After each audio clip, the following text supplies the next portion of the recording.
Piaget was very interested in how you produce structures that enable you to regulate yourself, because you're like a kind of a colony of strange sub-animals that have to figure out how to get along so that you can sort of be one thing. You kind of learn that, I would say, between the ages of 2 and 4 as you're being socialized. You know how erratic 2-year-olds are. I mean, they're a blast, and it's partly because they're erratic. It's like they're unbelievably happy, and then they're unbelievably hungry, and then they're really hot, and then they're really upset and crying, you know, and then they're really scared. It's like, and all of that's just untrammeled, and so it's really fun to be around them, especially when they're happy, because they're so happy that it's just, you know, you don't ever get to be that happy. And so it's nice to be around a 2-year-old because you can kind of feel that again, you know. And a lot of one of the horrible things about being a parent is that you spend a tremendous amount of your time making your child less happy. And the reason for that is that positive emotion is very impulsive, you know, and you know, because everybody says, well, you should be happy. It's like, well, no, when you're happy you're actually quite stupid. And so, because happiness makes you impulsive, happiness says, hey, things are really good right now, get what you can while the getting's good. And so, like if you're hyper optimistic, manic, we'll say, it's like every stock investment looks like a really good stock investment. It's like you go out and spend all your money because look at, there's those wonderful things everywhere and you could do such great things with them, and then, you know, you spend all your money and then you crash and you think, oh God, my life's over, you know, because I just spent all my money on all this useless stuff, and it's all under the grip of impulsive positive emotion, you know. And so when you're telling your kids to be quiet and settle down, it isn't because they're making a lot of noise being in pain, it's because they're running around like wild baboons having a blast and disrupting things like mad, you know. And so well, you got kids, you got to settle down, you know, like quit having so much fun. And it's kind of awful that you do that, but you do. And that's because the emotions and the motivations have to be brought into like a relationship with one another within the person, so that, you know, one thing I remember with my son, who is he's quite disagreeable by temperament, which is actually a good thing as far as I'm concerned, although it brings its own challenges. And so with my daughter, when she was misbehaving, she was pretty agreeable, and you know, if she was misbehaving I could basically just look at her and then she'd quit, you know. But my son, it was like, that was just nothing. You're looking at me? It's like, no, that's just not going to go anywhere, man. And so then I'd like tell him to stop, and that really wasn't having much of an effect either. He'd just sort of maybe laugh or run away or whatever. I mean, he was a tough little rat. And you know, what I would do with him is he would be doing something and I'd interfere and he'd get upset and, you know, angry. And so then I'd get him to sit on the steps, and I told him, and this is when he was about 2, I said, look, you're going to sit on the steps, that's time out. You're going to sit on the steps until you've got control of yourself and you can come back and play the family game again. I basically said, be a civilized human being and then you're welcome again. And so he'd sit on the steps. It was so interesting to watch because he was just enraged. He'd sit there. Like, have you ever seen a 2-year-old have a temper tantrum? It's really quite the bloody phenomena. If you ever saw an adult do that, you'd call 911 right away. It's like, oh my God. And I've seen adults do that, you know, because people say with borderline personality disorder will have temper tantrums, and it's like, man, you want to be about 30 feet away from that person, that's for sure. It's really, but in kids it's like, well, first of all, they're only this long, so how much trouble can they really cause? But it's like, you know, they're just completely gone. They're like on the floor, their face is red, they're just furious, like way more furious than you ever get if you're even vaguely socialized. They're just outraged, and they're kicking and hitting the ground, and like, it's like a little epileptic fit of anger, you know. They're completely controlled by their rage. And we took care of one kid for a while who, he was actually a pushover, that kid. You could get him to behave by, you know, kind of shaking your finger at him, but his mother thought he was really tough because he had her figured out. And one of the things he would do is have a temper tantrum, and during the temper tantrum he would hold his bloody breath until he turned blue. It's like, try that, like, you know, that's your homework. Go home and have a temper tantrum, and while you're doing it, hold your breath until you actually turn blue. It's like, you won't be able to do it. You don't have the willpower of a 2-year-old, that's for sure. That little varmint, man, he'd just have a fit then he'd hold his breath, and then he'd turn blue. It was like, wow, that's amazing. And we would just like let him do it, and you know, he'd turn blue and everybody would be gone and he'd come out of it, you know, and it didn't work. So he just quit doing it. I think he did it like twice, and he figured out, oh well, that's a lot of work for very little outcome. And you know, it's not like 2-year-olds are stupid. They're not stupid. They're probably smarter than you, but they're not civilized by any stretch of the imagination. And so anyways, back to my son, I'd put him on the steps and he'd be like, just like enraged and trying to get himself together, you know. And I'd wait a few, I got a strict rule, which was as soon as you're done, you're welcome again. So it's completely under your control. You get yourself calmed down, you come and talk to me again. If you're calm enough so I like you, then you're welcome back in the family. No grudge, nothing. And so it's harder than you think. Like, people think they like their kids. It's like, don't be thinking that. They're hard to like. They're little monsters, and they're very, very pushy and provocative.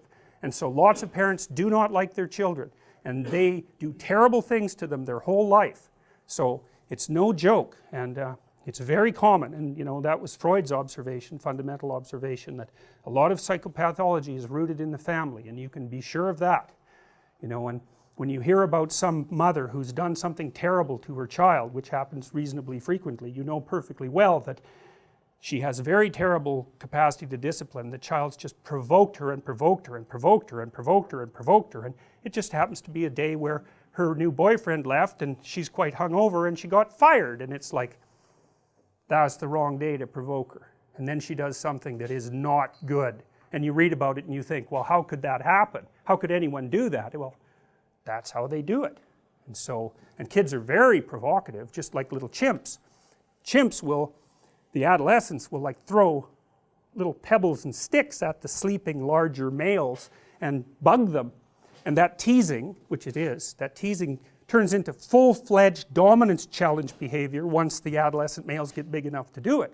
And so when you're being provoked by a child, which they provoke you all the time, they're trying to figure out, well, just where are you exactly? What happens if I do this? What happens if I do this? You know, and how else are they going to figure it out? Anyways, he'd sit on the steps and he's just enraged and trying to control himself, and I'd watch that, and then, you know, I'd come back after about 2 minutes or whatever, and he'd still be, I'd say, well, you know, have you got yourself under control? Are you ready to get off the steps? He'd go, no, not yet. And then, you know, he'd get himself under control, and then he'd come back, and, you know, he'd be contrite, and then I would like him right away, you know, because you got to watch that, you know, because you don't like being dominated by a 2-year-old. No one does. And so if the child hasn't mastered himself and started to act in accordance with the prevailing social norms, you won't like them. Well, you think, oh yeah, I will, because, you know, I'm a good person. It's like, no, you won't, and no, you're not a good person, so don't be thinking about that at all. It's just not true. So when he was contrite, then he'd come, and then, you know, we just go on like nothing had happened, because that's what you want to do, right? As soon as you get compliance, especially if the compliance is in the best interest of the child, you want to reward it instantly, right? That's the right thing to do, because so then, and you could just see him gaining control over himself. And so really what was happening is in his mind, in his brain, we'll say, there was a war between the psyche, the ego, that was starting to become integrated, you know, and starting to become a continuous person, an identity. And it's fragile in 2-year-olds, and it can be disrupted all the time, and it is. That's why they're so hyper emotional. It's fragile, that little ego, and it doesn't have a lot of power. And so what you want to do is reward it when it wins. You know, it's when he gets control over the underlying motivations, you want to say, hey, good work, man, good work, kid, you did it, you know, you got yourself under control, way to be. And the kid's really happy about that, because it's actually not that much fun to have a temper tantrum. It's exhausting, you know, it takes you over. Question? Yeah, can you give an example of what you would reward him with? Oh, just pat on the head, or, you know, that's good, or kind word, you know, or whatever. Notice it. Yeah, notice it, pay attention, that's it, pay attention. And that's it's a great thing to know with people, like in your relationships. Here's the key to a good relationship. It's not the only one, but watch your person carefully, carefully, carefully. And whenever they do something that you would like them to do more of, tell them that that was really good and mean it. And it's not manipulative, because if it's manipulative it won't work. It's like you have to say, wow, I'm so glad you did that, and you have to be precise. Here's what you just did that I thought was great. And oh boy, that's so nice that you noticed. I can't believe that you noticed. It's like, you know, you do that 20 times and the person will be like the rat that's just pushing the lever for cocaine, you know. So, but no, I'm serious. It's Skinner established this. B.F. Skinner noticed this a long time ago. Reward is intensely useful in terms of modifying behavior, but the problem is that it's really hard to notice when things are going right, because you're kind of primed to notice when things are going wrong, and so you use threat and punishment more often as agents of shaping the people that you're around, because, you know, when everything's going right, it's like, what are you going to say? Everything's going right. It turns to zero. You just assume it, and that's not good. That's not good.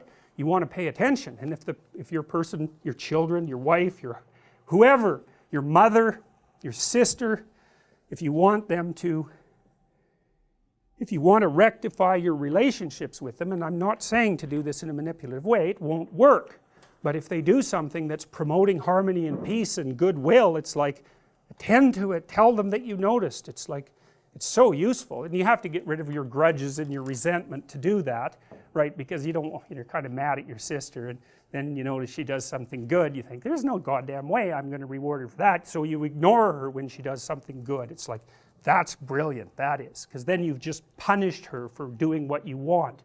And people do that with their kids all the time, you know, because they let the kids dominate them, then they get resentful, then the kid will run up to them to show them something that's kind of spectacular, and they're not happy. They'll like, oh yeah, that's, you know, I'm working. You know, little kid is all sad about that, and he's just learned something. So, and it's not perhaps what you want him to learn. And so you have to keep your relationship with your children pristine, and that means that you can't hold a grudge or resent them, and that means that you have to help them learn how to behave so that you like them. And that way, if you like them, and you're kind of sensible, and maybe your partner also likes them, so you know, you got a consensus going there, there's a reasonable possibility that other people will actually like them too, including other children, and then the world will open up to them. You know, then you'll bring them to people's houses, and the people will actually smile at them and give them a pat on the head, instead of thinking, oh my God, that brat's coming to visit again, I wonder what he'll break this time. You know, and that's just a horrible thing for your child to experience repetitively in situation after situation. All they learn is that adults have a false smile, but they're really lying all the time. God, it's like a bit of hell, and there's a lot of children who are trapped in that. It's really awful to see. I can see kids like that when I walk down the street, you know, it's like they're little doomed things, and there they are, and you know, they're screwed in 15 different ways, and there's no way out of it. It's really awful. So I would not recommend that you do that. It's better to notice that you're a bit of a monster, or a lot of a monster, and notice that you are much happier with the people around you when they behave in accordance with reasonable social norms, and then you actually feel genuinely connected to them, and you want to work on their behalf so that everything works out. But if you think you're a good person and that you'd never do anything that was harmful to your children, then you can just forget about that, because you'll never take it seriously enough to actually learn.